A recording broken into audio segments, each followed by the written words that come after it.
জনপ্রশাসন মন্ত্রণালয়ে 2,69,000 চাকরির নিয়োগ সংক্রান্ত একটি গুরুত্বপূর্ণ ভিডিওতে আপনাদেরকে অভিনন্দন জানাই। আপনারা যারা জনপ্রশাসন মন্ত্রণালয়ে চাকরির জন্য অপেক্ষা করছেন, অর্থাৎ কবে থেকে জনপ্রশাসন মন্ত্রণালয়ে বিভিন্ন ক্যাটাগরিতে বিভিন্ন স্টেপে লোক নিয়োগ করা হবে আমরা ইতিমধ্যে দেখেছি এবং দৈনিক শিক্ষা .com এটি প্রকাশ করা হয়েছে। তো আমরা আজকে আপনাদেরকে পুরো তথ্যগুলো জানিয়ে দিব।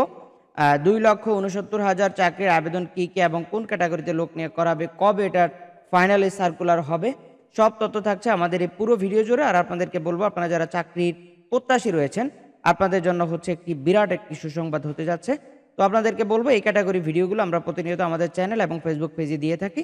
আপনারা যারা ইতিমধ্যে আমাদের চ্যানেল এবং ফেসবুক পেজ ফলো সাবস্ক্রাইব করেছেন আপনাদেরকে অসংখ্য ধন্যবাদ। আর যারা এখনও করেননি, ফলো এবং সাবস্ক্রাইব করে আমাদের সঙ্গে কন্টিনিউ করার অনুরোধ রেখে আজকে আমরা নিয়োগ বিজ্ঞপ্তিতে চলে যাচ্ছি।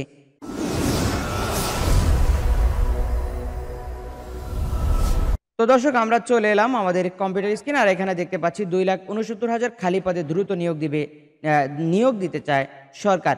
তো এখানে কোন ক্যাটাগরিতে লোক নিয়োগ করা হবে? সরকারি চাকরিতে 2,69,000 খালি পদে দ্রুত নিয়োগ দেওয়ার সিদ্ধান্ত নিয়েছে সরকার। 1 মাসের মধ্যে এসব শূন্য পদে নিয়োগের অনুরোধ জানিয়েছে সম্প্রতি জনপ্রশাসন মন্ত্রণালয় থেকে চিঠি পাঠানো হয়েছে। এমনকি এসব পদে নিয়োগের এখতিয়ারাধীন মন্ত্রণালয়, বিভাগ ও দপ্তর সংস্থাগুলোকে তাগাদাও দেওয়া হয়েছে। আমরা দেখতে পাচ্ছি জনপ্রশাসন মন্ত্রণালয়ের চিঠিতে বলা হয়েছে, সরকারি চাকরিতে 13তম গ্রেড থেকে 16তম গ্রেড আগের 3য় শ্রেণী এবং 17তম গ্রেড থেকে 20তম গ্রেডের আগের 4র্থ শ্রেণী ও 2,69,000 পদ খালি। বিপুল সংখ্যক পদ খালি থাকায় সরকারি কাজে বিঘ্ন ঘটছে, কাঙ্ক্ষিত সেবা পাচ্ছে না জনগণ। সরাসরি নিয়োগযোগ্য এই পদগুলো দ্রুত পূরণ করতে চায় সরকার। জনপ্রশাসন মন্ত্রণালয়ের কাছে থাকা সর্বশেষে কর্মকর্তা কর্মচারীদের পরিসংখ্যান অনুযায়ী প্রশাসনে মোট 4,73,000 একটি পদ খালি ছিল। এর মধ্যে 3য় ও 4র্থ শ্রেণীর শূন্য পদ সংখ্যা 2,69,899টি। নিয়োগ কার্যক্রম স্থবির থাকায় শূন্য পদের সংখ্যা মোটামুটি একই রকম বলে মনে করছেন সংশ্লিষ্টরা। 13তম থেকে 16তম পর্যন্ত 3য় শ্রেণীর শূন্যপদ 1,44,065টি। 17তম থেকে 20তম গ্রেডে 4র্থ শ্রেণী শূন্যতম 1,25,245টি জানা যায়। 3য় ও 4র্থ শ্রেণী পদগুলোতে নিয়োগের এখতিয়ার সংশ্লিষ্ট মন্ত্রণালয়, বিভাগ, দপ্তর, সংস্থার থাকলেও প্রথম ও দ্বিতীয় শ্রেণীর পদগুলোতে নিয়োগ দেয় বাংলাদেশ সরকারি কর্ম কমিশন PSC। আমরা দেখতে পাচ্ছি এ ব্যাপারে জনপ্রশাসন মন্ত্রণালয়ের APD নিয়োগ, পদোন্নতি ও প্রেষণ অনুবিভাগের অতিরিক্ত সচিব মোহাম্মদ ইরফানুল হক বলেন, আগের 3য় ও 4র্থ শ্রেণী পদগুলোতে মন্ত্রণালয়, বিভাগ ও দপ্তর সংস্থাগুলো সরাসরি নিয়োগ দিতে পারে, অর্থাৎ নিজেরাই নিয়োগ দিতে পারে। এক্ষেত্রে PSC-তে যেতে হয় না। তিনি আরও বলেন, দাপ্তরিক কাজে গতিশীলতা আনতে ও মানুষকে যথাযথ সেবা নিশ্চিতে আগামী 1 মাসের মধ্যে এসব পদে নিয়োগের জন্য বলা হয়েছে। এরই মধ্যে বিভিন্ন মন্ত্রণালয় এ বিষয়ে কাজও শুরু করেছে। তারাও অধীন দপ্তর সংস্থাগুলোকে এই বিষয়ে ব্যবস্থা নিতে নির্দেশনা দেওয়া হয়েছে। আমরা দেখেছি কৃষি মন্ত্রণালয়ের সচিব মোহাম্মদ এমদাদুল্লাহ মিয়ান বলেন, আমরা জনপ্রশাসন মন্ত্রণালয়ের চিঠি পেয়েছি।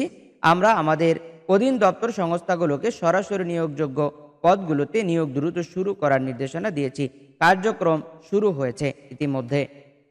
এদিকে 3য় ও 4র্থ শ্রেণী পদে নিয়োগের ক্ষেত্রে পছন্দের লোক নিয়োগ, অর্থের বিনিময়ে নিয়োগ সহ প্রায়ই নানা অনিয়মের অভিযোগ ওঠে। এ প্রেক্ষাপটে 3য় ও 4র্থ শ্রেণী কর্মচারী পদে দ্রুত ও স্বচ্ছতার সঙ্গে নিয়োগের জন্য একটি কমিশন গঠনের বিষয়টি সামনে আসে, কিংবা প্রথম ও দ্বিতীয় শ্রেণীর মতো 3য় ও 4র্থ শ্রেণী কর্মচারীদের নিয়োগ PSC-র মাধ্যমে দেওয়ার বিষয়টি আলোচনায় উঠে আসে। তারই ধারাবাহিকতায় 3য় ও 4র্থ শ্রেণীর নিয়োগের ক্ষেত্রে একটি পদ্ধতি নির্ধারণের PSC-কে প্রস্তাব দিতে বলা হয়। জনপ্রশাসন মন্ত্রণালয়ে সেই প্রস্তাব জমা দেয় PSC। সরকারি চাকরিতে 13 থেকে 20তম গ্রেডে নতুন কোনো কর্তৃপক্ষ ও পদ্ধতিতে নিয়োগ দেওয়া হবে। এ বিষয়ে সরকারি কর্ম কমিশন PSC দেওয়া প্রস্তাব যাচাই করে সুপারিশ দিতে একটি কমিটিও করে জনপ্রশাসন মন্ত্রণালয়।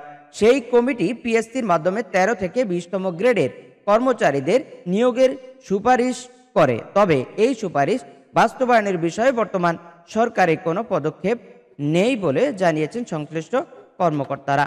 এই ছিল আমাদের 2,69,000 জনপ্রশাসন মন্ত্রণালয়ে চাকরির আবেদনের তথ্য।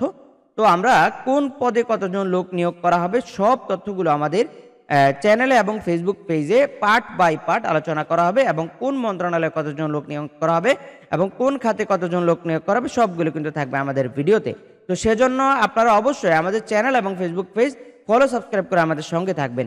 কারণ হচ্ছে এত বড় নিয়োগ আপনারা যদি মিস করে যান তাহলে হয়তোবা আপনার জীবনের অনেক ভালো ভালো চাকরি মিস করে যেতে পারেন। সেজন্য থাকতে হবে আমাদের সঙ্গে। আর যারা অলরেডি সাবস্ক্রাইব এবং ফলো করেছেন আপনাদেরকে অসংখ্য ধন্যবাদ জানিয়ে আজকের মতো এখানে বিদায় নিচ্ছি। আসসালামু আলাইকুম।